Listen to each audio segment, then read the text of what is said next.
Hello, welcome back, everybody. It's been a minute, but I want to start off by saying thank you to everyone who has subscribed to the channel. It's you guys who are making this channel grow, not really me. Thank you for spreading the word on the videos that everybody is finding very, very useful. So I might be giving you guys another useful video here. But here we go. So that Hyundai Santa Fe, you guys who have watched the videos by the thousands, because I mean, those videos have gotten so much views, so many views. It's crazy. It's crazy how that's going. But if you guys remember, I had started working on this car, and I did I removed the cylinder heads with the engine in the vehicle, which honestly it was a pain to get them out, but I was able to get them off. That was the goal. That was the idea.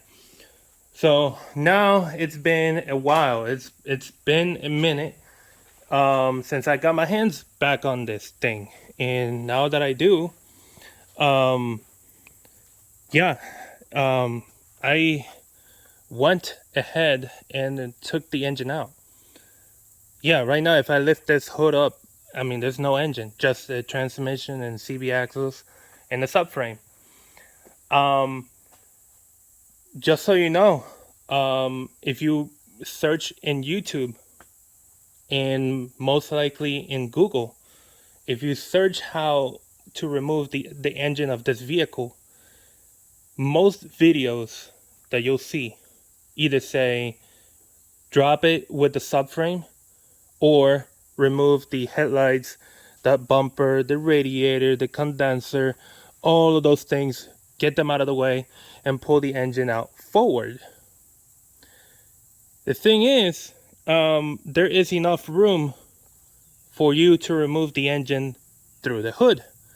All I did was, with the help of my father, was to remove the hood when I had everything ready to get the engine out through the top.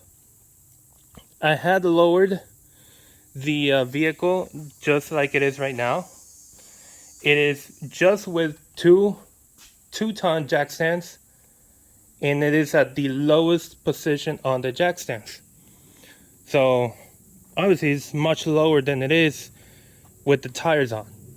So yeah, putting it this low actually helped by not having to raise my shop crane so high up to then pull the engine out. And by the way, doing it on this surface is not ideal because it's very, very rough.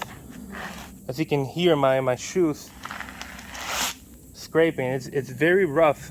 So my shop crane was like moving and stopping, moving and stopping, moving and stopping. It wasn't like a smooth sail backwards. Which actually makes, you know, if you're holding the engine up, it makes the engine swerve too much. And you know how, you know, moving something so heavy up in the air, your point of gravity is like way too high. So if you shake it too much, it could tilt over and have a major accident. But hopefully you guys don't have that issue if you are ever pulling the engine out through the hood. In my case, I was able to do it safely. I just raised it enough where it would just clear the part right about here, which I'll show you guys on the video. I recorded all of that, and I'll be putting all of that in a separate video. So right now I do have the engine out. It's over here. There it is. So engine is in okay conditions, I would say. Yes, it's very nasty down there. It turns over. I mean the crank rotates very smoothly. No issues with that. So you can see over here, this is the cylinder head I put on before stopping my work on it again. I had recorded me putting that on, but honestly, right now, there's no point in putting that recording because I stopped so long ago. So there it is. Yeah, I'll be showing you what I do with it with the coming videos. The next video after this one will definitely be me taking the engine out and showing you all of that and putting it here on the jack stand with the 3 points that I was able to use, being this one with a nut rather than being screwed on, and then these two over here got actually screwed on. But yeah, I actually would love to have a 4th point right here, most likely this one. I got the bolt here, but it's too short. And I'm going to show you that the point of this video is to show you guys how to get the measurement of the correct bolt that you need in order for you to use one of these arms to mount it right onto that spot right there. Yeah. So I'll be showing you guys on the next video. Again, removing the engine out of there. I'll probably be skipping one part because I removed the alternator and I forgot to record that. So patience with me, but we'll get there.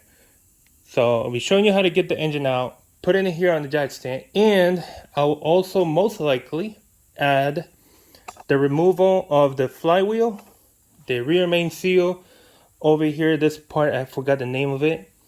I'm gonna be putting new gasket on all that, and I'll be removing the upper oil pan on this engine because I want to inspect the that was a bumblebee messing around here. I also want to inspect the crankshaft. I want to make sure that, you know, since it's been sitting out there for so long, I want to make sure it's not rusted. I want to inspect the bearings. I want to check all of that. I will also be inspecting the compression of this bank. This is probably bank 1 right here. Can't remember all the details, so forgive me for that.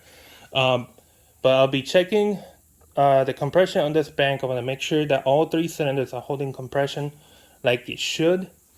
If it is, then I'm not even going to mess with that cylinder head.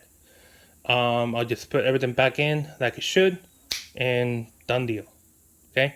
Now I'll also be if it doesn't hold compression, then obviously we got a problem. Okay, if at least just one doesn't hold compression correctly, then we seriously do have a problem. Because right now all of the valves are closed. As you can see, it doesn't have the camshafts on. I got them over there.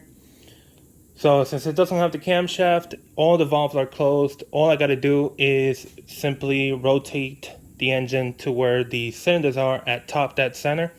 One simple way of doing that is simply putting, you could put one of these extended 3/8 and just, you see, like this one.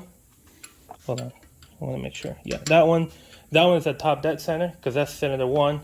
Just so you know, cylinder 1 and cylinder 5 run at very similar pace. So if you see cylinder 5 at top dead center, cylinder 1 is most likely also top dead center. So again, so this one, you see, won't go any lower. You put this one in here and it go all the way down. I'm not gonna let it go all the way down because then I will need a magnet to fish it out. Same thing with this one. All the way down. Actually, it's hitting right there. So this one, top dead center. Okay. So I'll be checking the compression on every single one of these 3 cylinders. If it holds very well, I'll leave it alone. Simple as that. I'll leave it alone. If I got an issue, then it's coming off. Simple as that, guys. Simple as that. It's coming off. If you know, if it doesn't hold compression, then I gotta check what's going on. Because I do remember putting all those bolts torqued down like they should be. So there is nothing that I'm missing there. Nothing that I'm missing, other than the camshafts. But yeah, so let's get down to what we are going to be talking about in this video. Sorry for that 10-minute intro, but had to do that after being so long on not working on this engine. So let me bring you guys to this point. Let me actually zoom in right here a little bit. Yeah, okay. I might need to move that later. But anyways, quick note. If you guys shop at Dollar Tree, I don't know if anybody here does that, but you can find these gloves at $1 or $1.25 depending on where you live. So these gloves are actually washable, hand washable. So, you know, they're very thick and they're really, really good when it comes to working in your lawn or garden. It's really, really good. They're very, very thick. They're actually, I consider them to be a little too warm, which at the same time, it would be better for winter time. But now in the summer, I'm sweating in the gloves. I'm actually sweating pretty good. So anyways, how to find the correct size bolt that you need to mount one of these engine stands to an engine. The first thing you should do is find the bolt that was actually in here in the first place. So this one, this bolt I got right here, is the one that actually came out of this particular bolt hole right here. So the transmission, when the engine is in the vehicle, the transmission gets mounted right here.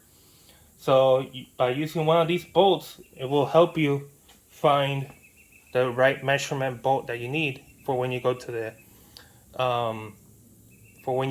the hardware store. I'll tell you right now, finding the correct size bolt that you need at the hardware store most of the time is a major pain because they will not have the correct bolt that you're looking for. So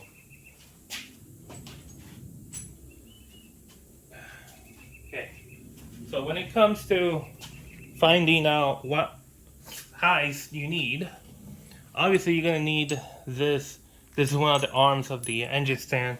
I'll put it right here next to me. Okay, so the cool thing is you already got this bolt, so that makes it half difficult. If you don't have the bolt for this, it'll probably be a little bit more it could be a little bit more difficult finding out what size bolt you actually need. Then once you have that, you're gonna need to get something like this. I'll put links of where you can find this in Amazon. Lately nowadays, all my hardware, even these kind of stuff and bolts, Amazon's the one who has all that stuff. Hardware stores, they're lacking. They're lacking really hard. So anyways, you want to find out what is the size, how thick, sorry, just hit the camera. How thick is this bolt? So it's either going to be a metric or an SAE reading. So it's in most likely M12. As you can see, it went in through the 12 millimeter. If I go 14, it's too, it just dances all around. If I go up to 10, it doesn't even go in. So 12 is the measurement. If it were an SAE, you should be able to find, like this one, it's a little too, it just plays around a little too much. On the 12, like it's just about the same, to be honest, 12 and a half. But to find out, you know, what it is, what really it is, you gotta find out also how is the thread, whether it's fine, whether it's coarse. So you also have to use this dude right here. It actually has a whole lot of teeth for different size threads, and when you doing this kind of stuff, what you're looking for is the one that actually shows. Let me see if you can see it on the camera. You see that 125? So that's the side that you want to use when you're trying to measure the thread of a bolt. So if it's not 125, you just keep on moving till you find the correct one. So let's go ahead and do that. I'm gonna be spreading them out. Give me a second here. I should just take the glove off. Okay, glove is off. So here we go. And spread them out. All I need to know is which one of these will fit directly on this bolt. So to find out, and spread apart a little bit more like that. So this is the 125, and as you can see, it slides on it. So 125 is not the size that we're looking for. What about 1.5? That's not it either. 175. Perfect. Oh, I thought you guys were seeing that. So 175 is the size. It's perfect. So if I put 2.0, it should be too big that it won't even grab. Give me a second. Just put it. So there you go. It just slides because it doesn't even grab. Let's put the 1.5 again. I don't think you guys were able to see that, so forgive me for that. Okay, so this is 1.5. Again, it just slides. If I put 175, it grabs on. You see that? And I'm pulling on it, and it won't come off. So 175 is the thread. I think it's called thread pitch. Correct me if I'm wrong. I think I'm wrong. Correct me if I am. So 175 is the size of the thread. That's what I need to look for when I go search online in Amazon. So 175. It's an M12. I would say M12. Now, we need to find the length, because obviously this is too short. I'll show you what I mean by it being way too short.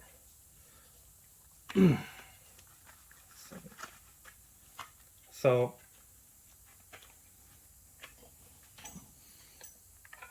I need the bolt to be longer than this distance right here, and the bolt is going to go in through here, and obviously it doesn't even stick through the bolt hole. So yeah, definitely need something a lot longer.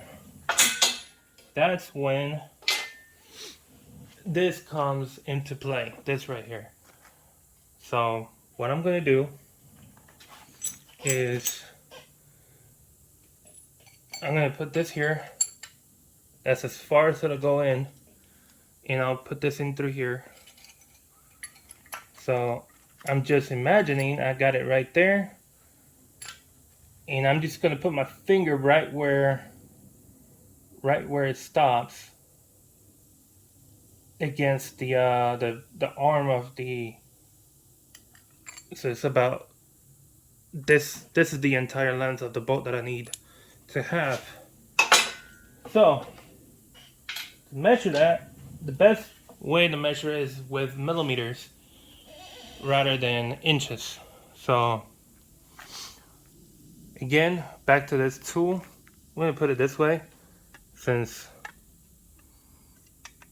okay, so I need it to be about where my thumb is. So I would say about 100 millimeter.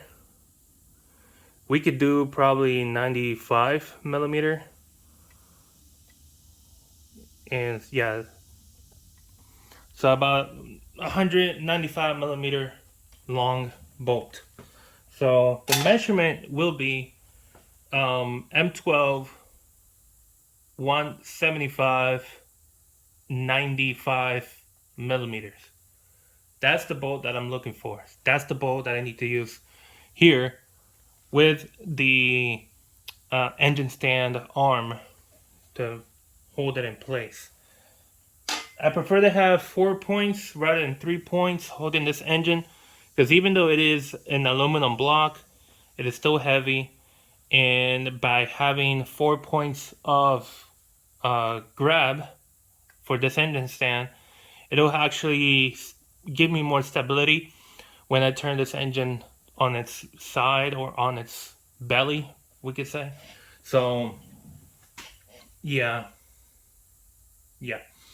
So yeah, guys, hopefully you found that informative and useful for when you guys are trying to find, if you guys have an engine stand like this, and you're trying to find out what is the size of bolt that you need. Well, there you go.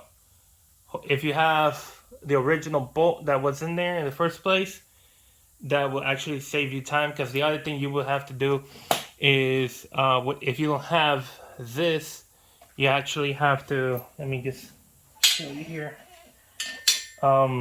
This tool doesn't actually have like a measurement larger than 10 millimeters for the the M10 size.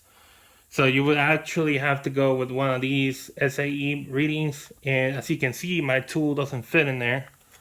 So it's a little bit more, you will have to do a little bit more work to find out the true size that you need. But if you have the bolt, that saves you a lot of time. So the things that I used, the tools that I used for this one, I'm going to put them in the description below. So down there, you're going to find the links for these two things. And if you are actually working on this and you're trying to find out what it is, I'll also put the link below of the bolt that I actually buy for this one. So yeah, I'll leave it here, guys, and I'll see you guys on the next one.